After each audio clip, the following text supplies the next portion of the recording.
Hello guys, I am Durgesh and welcome back my channel exam का गुरु। और जैसा कि हम लोग सामान्य अध्ययन के क्रम में ज्योग्राफी हम लोगों ने शुरू किया था, और ज्योग्राफी में भी दो पार्ट होते हैं आपके, एक इंडिया ज्योग्राफी होता है और एक होता है वर्ल्ड ज्योग्राफी। तो हम लोगों ने वर्ल्ड ज्योग्राफी मतलब विश्व का भूगोल शुरू किया था, और विश्व के भूगोल के क्रम में हम लोगों ने दो चैप्टर पढ़ लिए थे। एक पहला हम लोगों ने ब्रह्मांड पढ़ा था और दूसरा हम लोगों ने पढ़ा था पृथ्वी। आज हम लोग उसी क्रम में चलेंगे, आगे बढ़ेंगे, और आपका जो तीसरा चैप्टर है वो आपका है ज्वार और भाटा। ज्वार भाटा, ज्वार को बोलते हैं आपके टाइड एंड इसको बोलते हैं एब। तो तीसरा चैप्टर जो आपका वर्ल्ड विश्व का भूगोल में है वो है आपका ज्वार भाटा। और ज्वार भाटा हम लोग समझेंगे कि ये क्या चीज़ होती है और ये कैसे उत्पन्न होती है और ये पृथ्वी पर किस प्रकार से अपना प्रभाव दिखाती है। तो शुरू करते हैं। देखिए, जैसा कि आप लोग जानते हैं कि जो हमारा चंद्रमा है वो सूर्य की अपेक्षा पृथ्वी के काफ़ी नज़दीक है। अगर हम चंद्रमा की बात करें, चंद्रमा जो कि पृथ्वी का एकमात्र उपग्रह है, पृथ्वी का एकमात्र उपग्रह चंद्रमा है, और ये पृथ्वी से लगभग, इसकी जो दूरी है वो लगभग आप मान लीजिए 3 लाख किलोमीटर। ठीक, पृथ्वी से चंद्रमा की जो डिस्टेंस है वो 3 लाख किलोमीटर है। और वहीं अगर हम सूर्य से डिस्टेंस की बात करें, पृथ्वी की सूर्य से, तो लगभग 14.98 करोड़ होता है। मान लीजिए अप्रॉक्स 15 करोड़ किलोमीटर। तो आप लोग देख रहे होंगे जो दूरी है चंद्रमा की, ये पृथ्वी के ज़्यादा नज़दीक है और सूर्य की दूरी काफ़ी दूर है, सूर्य ठीक पृथ्वी से। तो ये जो ज्वार और भाटा है इसका संबंध इन्हीं दोनों जो उपग्रह चंद्रमा है और जो सूर्य तारा है इनसे सीधा सीधा संबंध है। देखिए कैसे, चूँकि पृथ्वी के, देखिए ज्वार और भाटा होते क्या है, जब हमारे समुद्र का जो महासागरीय जो जल होता है, महासागर का जो जल होता है, महासागर भी हम लोग आगे पढ़ेंगे कितने महासागर हैं हमारे, जैसे प्रशांत महासागर है, हिंद महासागर है, आर्कटिक महासागर है।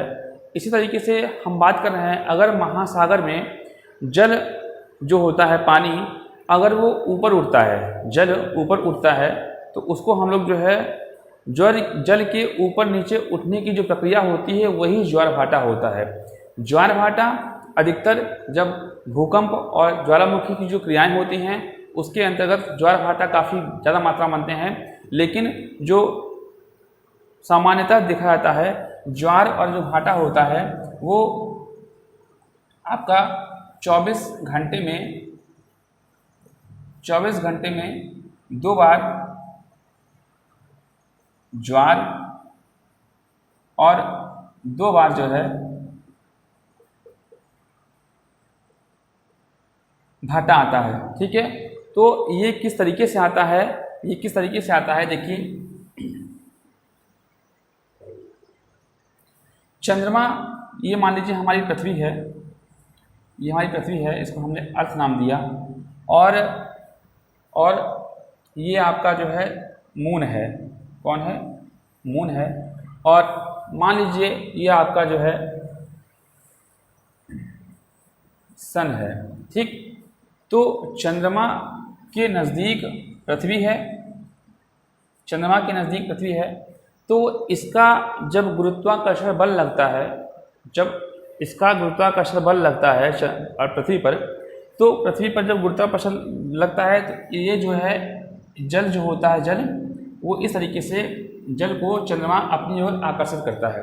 ठीक, आकर्षण के कारण ही जो है ये जो पानी होता है, महासागरीय जल होता है, वो जो है किनारों पर चले आते हैं इस तरीके से।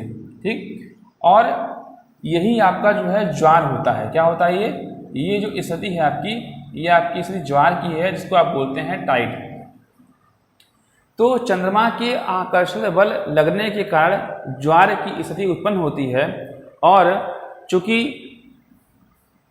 चूँकि आकर्षण और प्रतिकर्षण एक नियम होता है, यदि किसी चीज़ को आकर्षण किया जाए तो उसी की फलस्वरूप एक विपरीत बल लगता है जिसे हम प्रतिकर्षण बोलते हैं। तो ये आकर्षण बल के कारण, तो ये गुरुत्वाकर्षण बल के कारण तो मून खींच रहा है, और इसी कारण पृथ्वी के विपरीत स्थिति पर भी जो है एक बल लगता है, जिस कारण इधर भी ज्वार की स्थिति उत्पन्न हो जाती है। तो जैसा कि हमने कहा कि 24 आवर्स में अगर चंद्रमा के आकर्षण शक्ति से एक तरफ ज्वार बन रहा है तो दूसरी तरफ भी ज्वार की स्थिति उत्पन्न हो जाती है। इससे क्या होता है, जो यहाँ पानी होता है, पानी मान लीजिए महासागर है, तो ये पानी यहाँ तक आ जाता है, ठीक, यहाँ तक पानी आता है। इस स्थिति को आप जो है ज्वार कहते हैं। और जब दो ज्वार बनते हैं तो जायज़ सी बात है कि अगर ये पानी इधर खींच रहा है तो इधर जो है पानी की स्थिति कम हो जाएगी, इधर पानी की स्थिति कम हो जाएगी। तो जो पानी की स्थिति जहाँ नहीं है, जहाँ खिंचाव का पानी चला गया, तो इस स्थिति को आप बोलते हैं भाटा। क्या बोलते हैं? भाटा। ऐसे ही इधर भी आपका एव आएगा, ठीक। तो आपने समझा कि 24 आवर्स में अगर 2 बार ज्वार आ रहा है तो 2 बार भाटा भी आएगा ही आएगा, क्योंकि जब जल का खिंचाव इधर दोनों किनारे हो जाएगा तो इधर जल कम हो जाएगा, इससे इधर जो है भाटा की स्थिति उत्पन्न हो जाएगी, ठीक। तो ये आपने समझा। देखिए ये क्या होता है, ये चंद्रमा के गुरुत्वाकर्षण शक्ति के कारण आता है, इसलिए ज्वार और भाटा के उत्पन्न होने में चंद्रमा का महत्वपूर्ण रोल होता है। अगर सूर्य की बात करें तो सूर्य का रोल न के बराबर होता है, लेकिन ऐसा भी नहीं कह सकते कि सूर्य जो है बिल्कुल भी इसमें रोल अपना अदा नहीं करता है। देखिए जब चंद्रमा और अगर इधर ही अगर सूर्य हो, देखिए क्या है कि ये सन जो है, ये सन है आपका, ठीक, और एक मान लीजिए एक, ठीक है, ये सन तो आपको नहीं रहेगा, ठीक है, लेकिन जो ये चंद्रमा है, चंद्रमा तो परिक्रमा कर रहा है, चंद्रमा परिक्रमा कर रहा है, ऐसे ये मून आया, ये मून आया और ये मून आया, ठीक। इस तरीके से सूर्य जो पृथ्वी है, पृथ्वी किसकी परिक्रमा कर रही है? सन की परिक्रमा कर रही है, ठीक। लेकिन जो चंद्रमा है ये पृथ्वी की परिक्रमा कर रहा है। तो देखिए एक स्थिति ये बनती है, एक स्थिति ये बनती है, एक ये स्थिति बनती है, एक ये। तो देखिए जब चंद्रमा और सूर्य एक तरफ होंगे, मतलब सूर्य और पृथ्वी के बीच में अगर चंद्रमा आता है, ठीक, सूर्य और पृथ्वी के बीच में अगर चंद्रमा आता है तो इस कारण देखिए इसका तो गुरुत्वाकर्षण बल लग ही रहा है, साथ में कुछ मात्रा में इसका भी गुरुत्वाकर्षण बल लग रहा है। तो जब दोनों का गुरुत्वाकर्षण बल पृथ्वी पर लग रहा है तो पृथ्वी पर जो ज्वार की स्थिति होती है वो काफ़ी ज़्यादा मात्रा में इस तरीके से खिंचती है, इस तरीके से खिंचती है। तो जो मैक्सिमम जो ज्वार आता है, मैक्सिमम मतलब ज्वार काफ़ी बड़ा आता है, तो इस स्थिति को जो है हम लोग जो है इस स्थिति को हम लोग जो है दीर्घ ज्वार कहते हैं। दीर्घ ज्वार मतलब कि इस स्थिति को हम लोग बोलते हैं, एक टर्म यूज होता है, उसका नाम है आपका सिजगी, मतलब कि दीर्घ ज्वार, हिंदी में बोलेंगे लॉन्ग टाइड। तो एक स्थिति तो आपने समझा कि जब सूर्य और चंद्रमा, जब सूर्य और पृथ्वी के बीच में चंद्रमा आ जाएगा और जब तीनों एक ही सीध में हो जाएंगे तो आपका जो है क्या बनता है? सिजगी बनता है। सिजगी मतलब कि लॉन्ग टाइड बनता है। और एक स्थिति ये होती है कि जब चंद्रमा या तो यहाँ आ जाए और यहाँ आ जाए, मतलब कि एक समकोण, देखिए समकोण क्या है, देखिए समकोण है ना, ये आपका समकोण हो गया। तो सन इधर है, अब सन इधर है और चंद्रमा यहाँ आ गया। तो जब समकोण की स्थिति बनती है तो इधर भी आकर्षण बल लगता है, इधर भी आकर्षण बल लगता है।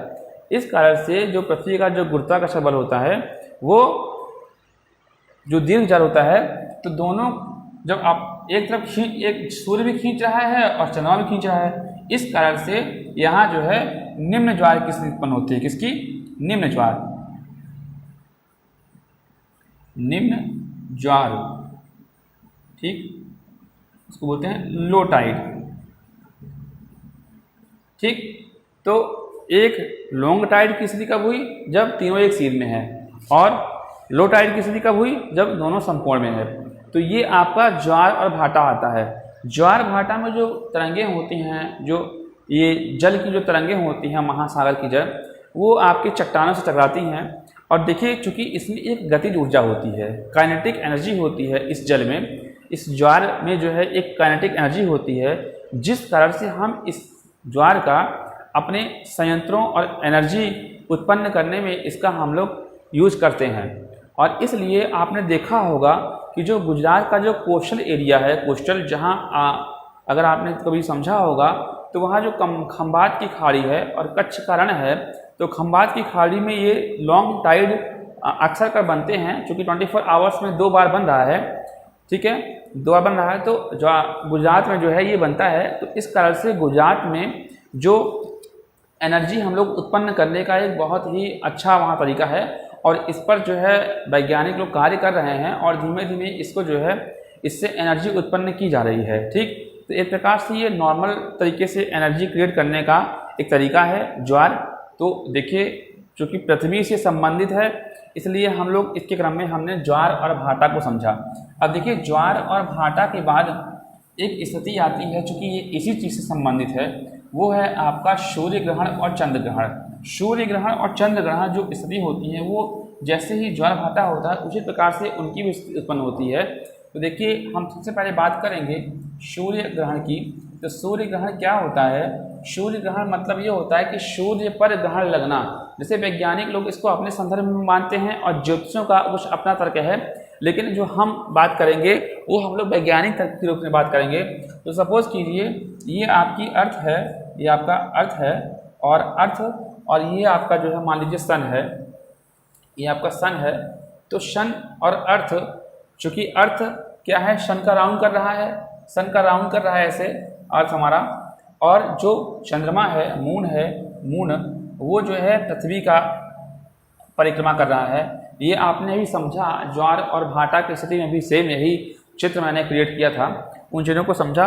और इसमें क्या है कि सूर्य और चंद्रमा के बीच में अगर अर्थ है, ठीक, अर्थ है, और जब चंद्रमा धीमे धीमे अपने इस रूप में इस जगह आ जाता है, ये आपका मून आ गया, तो जो सूर्य का प्रकाश है वो ये सूर्य का प्रकाश पृथ्वी तक नहीं जाने देता है, वो यहाँ रोक लेता है सूर्य के प्रकाश को।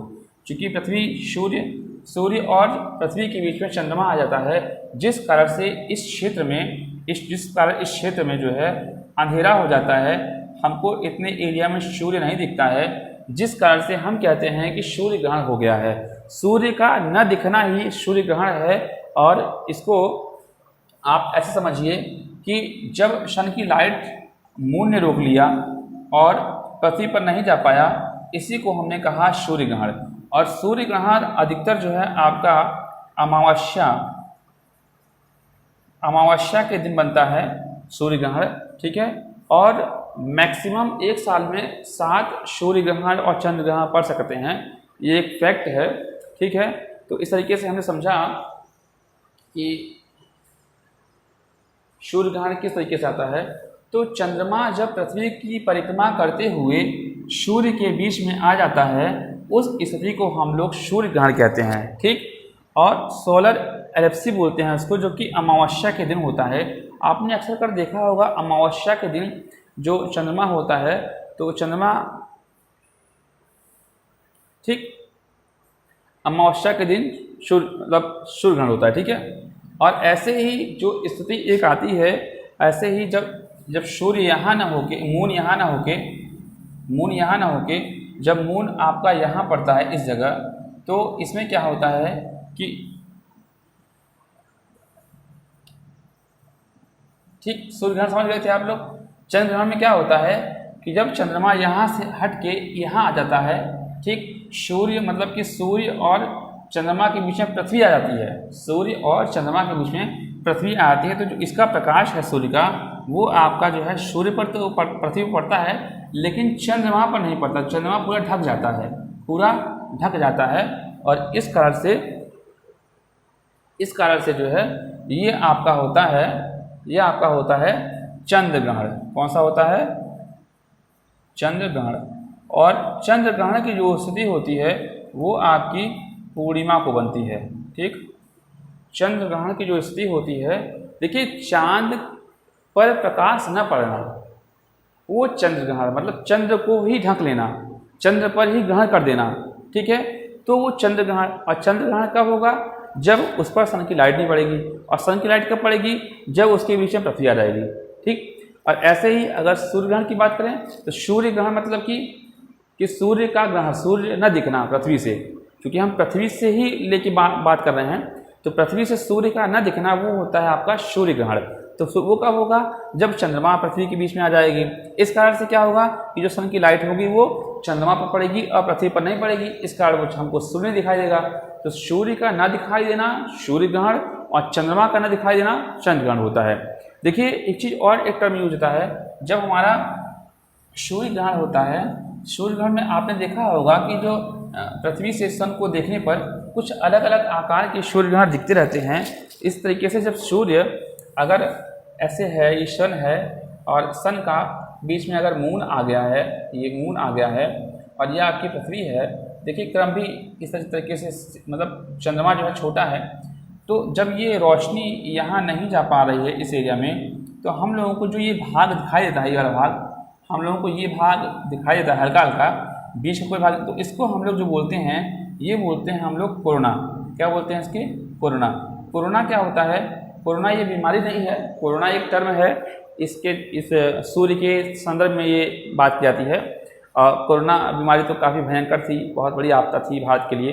ठीक है, लेकिन ये कोरोना जो संदर्भ है, ये कोरोना आपका जो इसका जो बाहरी क्षेत्र, जो आपको एक अंगूठी के आकार का, आपने कभी कभी सूर्य ग्रहण देखा होगा, वो उस आकार को आप जो है कोरोना का नाम देते हैं। ठीक, कोरोना कहते हैं।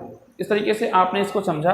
तो देखिए चंद्र ग्रहण, सूर्य ग्रहण और ज्वार और भाटा, इस चैप्टर में देखिए सिर्फ इतना ही था। और देखिए चित्रों के माध्यम से आप इस ज्योग्राफी को समझेंगे तो बेहतर होगा, क्योंकि चित्र एक बार समझ जाएंगे तो आपको बहुत चीज़ें याद करने की बिल्कुल भी आवश्यकता नहीं है। ठीक, तो इस तरीके से हमने ज्वार भाटा और सूर्य ग्रहण और चंद्र ग्रहण किस तरीके से आते हैं, क्यों उत्पन्न होते हैं और पृथ्वी से इनका क्या संबंध है, इस चीज़ को हम लोगों ने समझा। तो मोटा मोटा ये था कि जो महासागर जो जल होता है उसका घटना और बढ़ना यही ज्वार और भाटा है। और ज्वार और भाटा के क्रम में हम लोग जो ज्वार होता है वो आपका एक गतिज ऊर्जा होती है, जिसका हम लोग दोहन कर सकते हैं और एनर्जी के रूप में उसका यूज कर सकते हैं। और सूर्य ग्रहण आपने समझा, सूर्य का ढक लेना ही सूर्य ग्रहण है। जब सूर्य और पृथ्वी के बीच में चंद्रमा आ जाता है तो इसको सूर्य ग्रहण कहते हैं, और ये स्थिति जो है वो अमावस्या को बनती है। उसी प्रकार से चंद्र ग्रहण जो है उसमें सूर्य और चंद्रमा के बीच में पृथ्वी आ जाती है, जिस कारण से चंद्र ग्रहण बनता है, और चंद्र ग्रहण आपका पूर्णिमा को होता है। तो दोस्तों कैसा लगा आज का आपका क्लास, और ज़रूर बताइएगा मुझे। और अगर दोस्तों मैं आपसे एक विनती करूंगा कि अगर आपको ये लेक्चर अच्छा लग रहा है, तो अगर कुछ चीज़ें समझ में आ रही हैं, तो प्लीज़ मुझे मोटिवेट कीजिए। और मोटिवेट करने के लिए सिर्फ और सिर्फ आपको सब्सक्राइब और लाइक करना है, जिस तरीके से मैं भी थोड़ा सा अपने आप को सुधारूंगा। और हाँ, कोई भी अगर आपको समस्या आती है तो आप कमेंट बॉक्स में लिख सकते हैं, जो भी होगा मैं चीज़ों का उत्तर देने का पूरी तरीके से प्रयास करूँगा। और आपको कोई अगर लगता है कि इसमें कुछ कमी है तो ज़रूर मुझे बताइए, और मुझे क्या इम्प्रूवमेंट करने की आवश्यकता है वो भी आप लोग पेश कीजिए। ठीक है, क्योंकि हर व्यक्ति के अंदर एक सुधार करने की उम्मीद होती है, और हर व्यक्ति एक से एक व्यक्ति दूसरे व्यक्ति से सीखता है। ठीक है, हर व्यक्ति के अंदर कमी होती है। तो जो भी चीज़ें हैं आप मुझे बताइए, कमेंट में लिखिए। अगर आपको नहीं समझ में आ रहा है वो बताइए, मैं उसका उत्तर देने का प्रयास करूँगा। ठीक है दोस्तों, नमस्कार, आज का लेक्चर, धन्यवाद।